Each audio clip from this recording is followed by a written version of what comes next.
Мисля, че цяла сутрин ме е спряло да вали. Може и от снощи, като почна пороя. Това е мокра прага. Обожавам мокрите павета, страхотни яки са. Проблемът е, че съм си помъкнала проекта и силно се надявам да не го изпусна в някоя локва или просто да не завали жестоко, както очаквам да стане всеки момент, но затова имам чадърче, за да мога да се скрия и да се пашколизирам. Обичам, когато не снимам.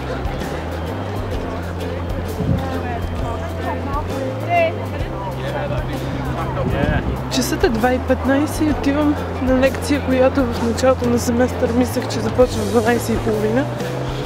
Така постепенно до края отиваме към 2:30, за да сме сигурни, че поне ще има преподавател, ако не е друго. Поне да започнем с преподавател, иначе ателието мисля, че е отворено до към 7 поне, ако не и до към 10. Тоест можеш да си там по всяко време. Булка.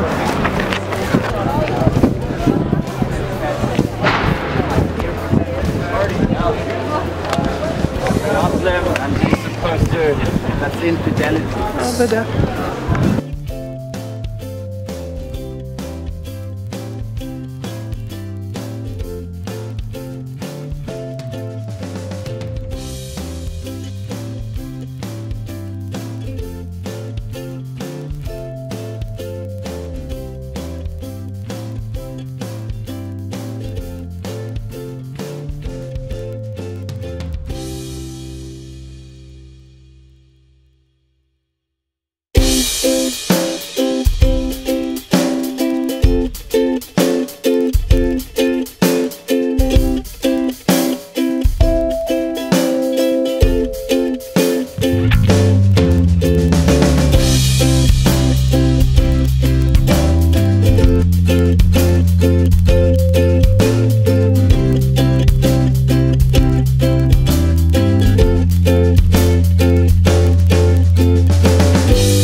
Okay, good. Oh yeah. Of course so.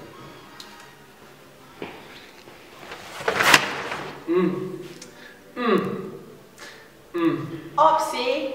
Opsy.